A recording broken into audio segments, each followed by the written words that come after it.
Hi guys, வணக்கம். Welcome to your Priyam home YouTube channel. இன்றைக்கி நம்ம ஒரு ஸ்பெஷலான வீடியோ பார்க்க போகிறோம். ஏன் இந்த வீடியோ நான் ஸ்பெஷல் சொல்கிறேன்னா, இது 1 இயருக்கு மேலே இருக்க பேபிகளுக்கான ஒரு ஃபுட் ரெசிபி. என்ன ஃபுட்டுனா சிக்கன் பிரியாணி. இந்த சிக்கன் பிரியாணியை அவங்களுக்கு ஏற்றபடியாக எப்படி ஸ்பைசஸ்லாம் கம்மியாக அதே நேரத்தில் ஹெல்த்தியாகவும் டேஸ்ட்டாகவும் கொடுக்கலான்னு பார்க்கலாமா? சரி வாங்க.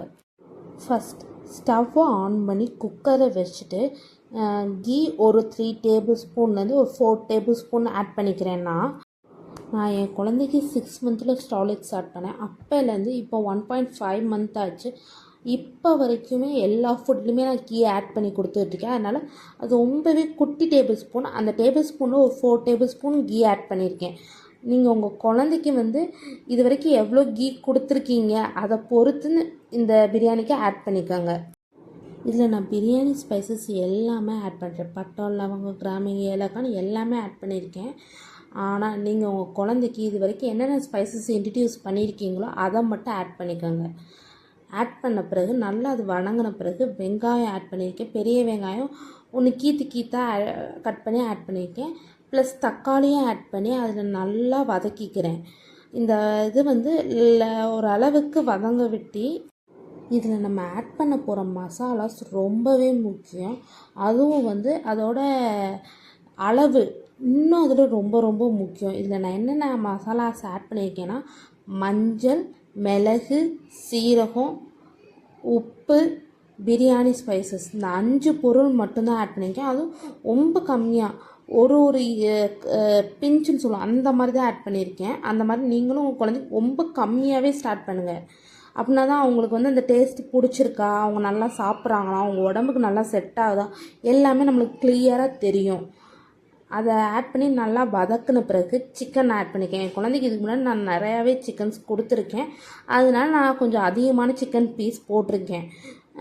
நீங்கள் உங்கள் குழந்தைக்கு இது வரைக்கும் சிக்கன் பீஸ் இன்ட்ரடியூஸ் பண்ணியிருந்தீங்கன்னா மட்டும் அதிகமாக போடுங்க. இல்லை கம்மியாக 1 or 2 பீஸ் மட்டும் போட்டு அவங்களுக்கு அது செட் ஆகுதான்னு செக் பண்ண பிறகு அதுக்கடுத்து திரும்பி அவங்களுக்கு கொஞ்சம் கொஞ்சமாக எக்ஸ்ட்ரா கொடுக்காமீங்க. சிக்கனாக இருக்கட்டும், என்ன நான்வெஜ்ஜாக இருக்கட்டும், என்ன வெஜ்ஜான ஐட்டமாக இருந்தாலும் அது கொஞ்சம் கொஞ்சமாக இன்ட்ரடியூஸ் பண்ணாமீங்க. அப்போ தான்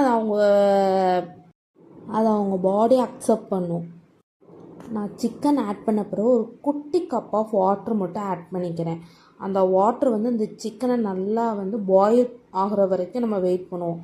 பாயில் ஆன பிறகு அதில் நம்ம இன்றைக்கி நம்ம வீட்டில் நார்மலாக யூஸ் பண்ணுற அரிசி, எப்போவுமே நல்லா குழந்தைக்கு கொடுத்து பழக்கப்பட்ட ஒரு அரிசியவே பிரியாணிக்கு நான் ஆட் பண்ணிக்கிறேன். ஆட் பண்ணி அதில் தேவையான அளவுக்கு தண்ணியும் சேர்த்து ஆட் பண்ணி நல்லா ஒருக்கா கொதி வர்ற வரைக்கும் வெயிட் பண்ணிக்கிறேன். அந்த சிக்கனுக்கும் ரைஸ்க்கும் இன்னும் 1 கப் ஆஃப் வாட்டரை நான் எக்ஸ்ட்ரா ஆட் பண்ணிக்கிறேன். ஏன் இன்னும் 1 கப் ஆஃப் வாட்டரை எக்ஸ்ட்ரா ஆட் பண்ணேன்னா, குழந்தைகளுக்கு தான் இந்த பிரியாணி கொடுக்க போகிறோம். ஸோ குழந்தைகளுக்கு கொஞ்சம் குலைவாக இருக்கும். நல்லாவே குழஞ்சிருந்தால் தான் ஈஸியாக அவங்களுக்கு மசிச்சு கொடுக்க முடியும். அதனால தான் நான் இன்னும் 1 கப் ஆஃப் வாட்டரை எக்ஸ்ட்ரா ஆட் பண்ணியிருக்கேன். ஆட் பண்ண பிறகு நல்லா கொதி வந்த பிறகு லிட்டு போட்டு க்ளோஸ் பண்ணி விசில் வர வரைக்கும் வெயிட் பண்ணுறேன். இது குழந்தைகளுக்கானதுனால நல்லா குலைவாக வேணும்னு நான் சொன்னேன். அது நல்லா ஞாபகம் இருக்கட்டும், குலைவாக வேகணும். அதனால் 4 to 5 விசில்ஸ் கிட்ட விட்டு எடுத்துக்கிறேன். அந்த விசில்ஸ் வந்த பிறகு ஓப்பன் பண்ணி பார்த்தோம், சிக்கனும் ரைஸும் நல்லா குக்காக இருக்கும். குக்கான இந்த சிக்கன் ரைஸை நான் என் குழந்தைக்கு எப்படி கொடுப்பேன்னா, ஃபஸ்ட் அந்த ஸ்பைசஸ் எல்லாம் எடுத்து தூக்கி போட்டுருவேன். ஏன்னா அந்த ஸ்பைசஸோட டேஸ்ட்லாம் இன்ஃப்யூஸ் ஆகிருக்கும். ஸோ அந்த ஸ்பைசஸ் இனி தேவைப்படாது. அதை தூக்கி போட்டுட்டு சிக்கனை மட்டும் தனியாக எடுத்து லைட்டாக துப்பியாக, அது எப்படி சொல்கிறது, லைட்டாக கொஞ்சம் கொரகொரப்பாக அரைச்சிக்கிடுவேன். கொரகொரப்புனா கொஞ்சம் ஸ்பீசஸ் இருக்க மாதிரி அரைச்சிட்டு அந்த கையிலேயே அந்த சாதத்தை நல்லா மசிச்சு ஊட்டி விட்டுருவேன். ஸோ இந்த வீடியோ உங்களுக்கு பிடிச்சதா மறக்காமல் like, share, subscribe for your Priyam home YouTube channel. Thanks for வாட்சிங். பாய்.